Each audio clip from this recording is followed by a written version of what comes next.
Mi nombre es Mayra Arena y tengo casi todos los estigmas que se pueda tener de pobre. Soy hija de madre adolescente, no tengo padre, somos un montón de hermanos, ninguno tiene padre. Dejé la escuela a los 13, fui mamá a los 14 y podría seguir. Pero antes de que se ponga medio deprimente, les quiero contar un descubrimiento que hice cuando era chica y que nunca le conté a nadie. Lo mantuve en secreto todos estos años y se los voy a contar hoy. Cuando yo era chica, soy de Villa Caracol, una de las villas más pobres de Bahía Blanca, donde yo crecí no había baño. Resolvíamos ese tema como podíamos, pero nadie de la villa tenía baño. Por supuesto que yo conocía baños, baño de la escuela, algún baño de algún lugar público, pero nunca había ido al baño de una casa. Una tarde, una amiguita me invita a jugar a su casa y, por supuesto, en la tarde de juego, en un momento, pido pasar al baño.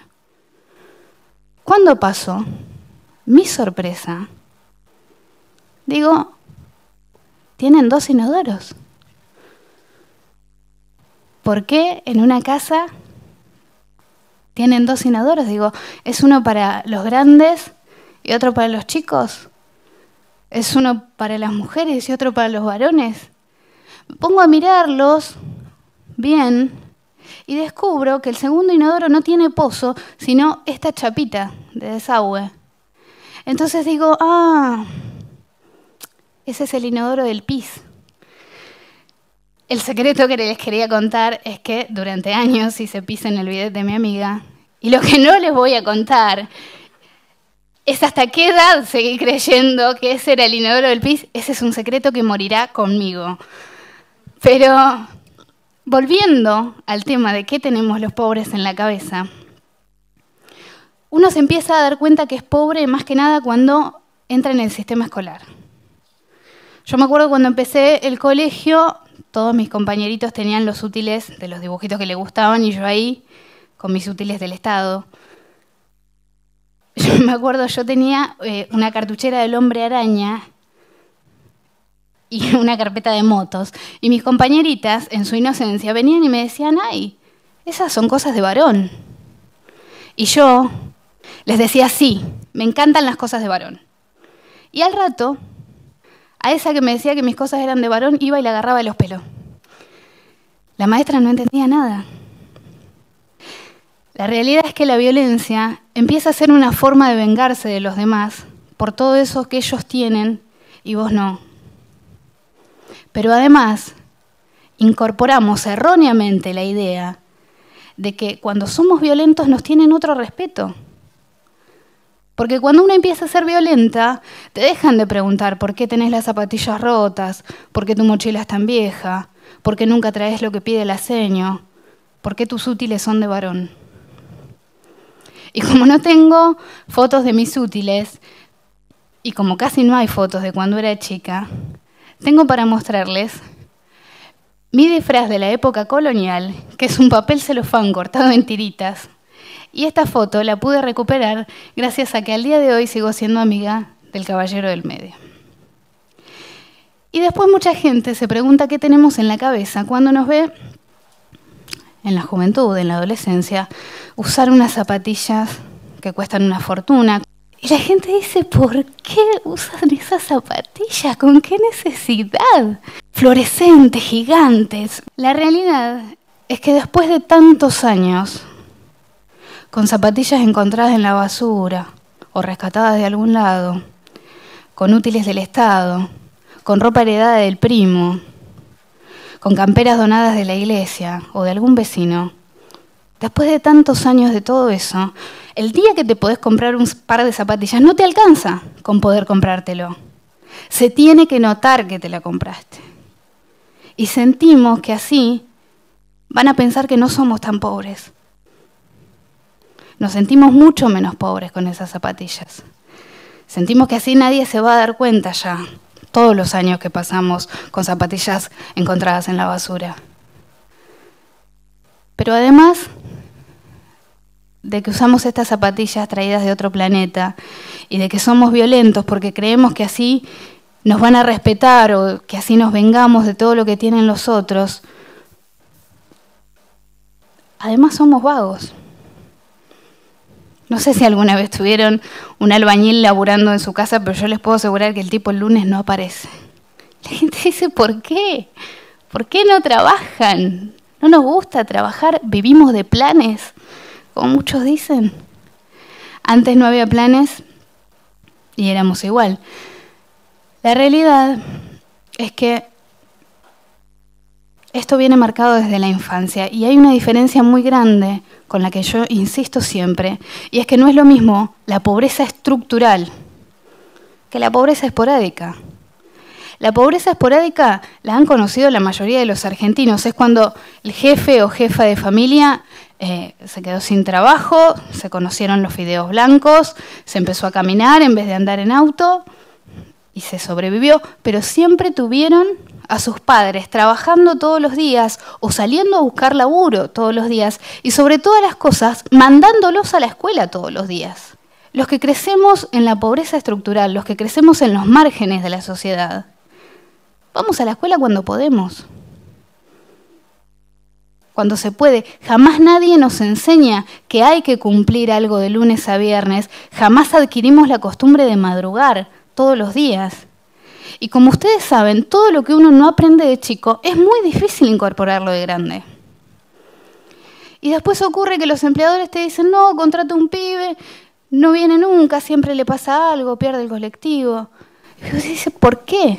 ¿Por qué no vamos a trabajar? La realidad es que no tenemos incorporado el ritmo laboral. Pero cuando más se pregunta a la gente qué tenemos en la cabeza los pobres, es cuando nos ven tener muchos hijos. La gente se desespera cuando ve que los pobres tenemos hijos. Me gustaría tener algo más anecdótico o más entretenido para explicarles por qué tenemos hijos, pero es mucho más simple. Los pobres tenemos hijos porque es lo único que podemos tener. Y tenemos muchos, porque encontramos en cada hijo una razón para levantarnos todos los días, a pesar de nuestra pobreza. Y ustedes dirán, ¿por qué esta piba que creció así y que cuenta que vivió así, hoy está parada acá contándoles esto? La realidad es que una familia que te invita a su casa a jugar, te enseña mucho más que usar el baño. Te enseña que la vida puede ser de otra manera, que te la podés ganar de otra manera y que la podés vivir de otra manera. Pero no solamente yo aprendí de ellos eso, ellos también lo aprendieron de mí y de mi familia. Y yo no sé si ustedes son el amigo que presta el baño o el amigo que se sorprende del baño del otro amigo, pero está bueno juntarse con gente con un baño diferente. Y no solo por el hecho de que te enseña que hay otras maneras de ver la vida, sino por lo más importante, y lo que a mí me llevó muchísimos años a entender, porque yo estuve muchos años muy enojada por los útiles, los disfraces, las zapatillas. Pero entendí que nadie elige con qué baño nacer. Yo sé que hemos avanzado mucho los argentinos como sociedad, muchísimo. Sé que antes era un crimen ser homosexual y hoy en cambio nos parece un escándalo que se ataque a alguien por su sexualidad. Antes era un pecado ser mujer y pretender hacer algo más que no fueran las tareas del hogar, y hoy en cambio es un escándalo que nos quieran asignar una tarea por el hecho de ser mujeres. Y yo celebro que nos escandalicemos ante esas cosas. Pero hay algo ante lo que no nos escandalizamos. No nos escandalizamos con la pobreza. Vamos por la calle y vemos un tipo durmiendo a la intemperie y no nos escandaliza. Vamos por la calle y vemos un pibito pidiendo o vendiendo en vez de estar jugando y no nos escandaliza. Yo no vine acá a dar esta charla para pedirles que se escandalicen ahora todo el tiempo cada vez que ven un pobre, ni que corran a invitarlo a pasar a su baño. Lo que vine a decirles es esta idea que tengo de que es una injusticia que a los pobres se nos condene por no ser educados, pero nadie se pregunta jamás si recibimos educación. Y a los pobres se nos condena por no ser respetuosos, pero nadie se pregunta si alguna vez recibimos respeto. Y si me pongo un poco más sentimental y abstracta, a los pobres se nos juzga mucho por ser fríos, por no ser amorosos, pero nadie se pregunta nunca si alguna vez recibimos amor. A mí me gustaría decirles, yo sé que cuesta mucho entender cómo somos y qué tenemos en la cabeza, y sé que es muy difícil comprender y ponerse en los zapatos del otro, y sé que muchas veces se enojan cuando nos ven ser como somos. Pero ahora cuando salgan de acá, cada vez que se crucen un villero, un pobre, un marginal, porque se van a cruzar, porque somos un montón, porque estamos por todos lados y porque no somos invisibles, como muchos dicen.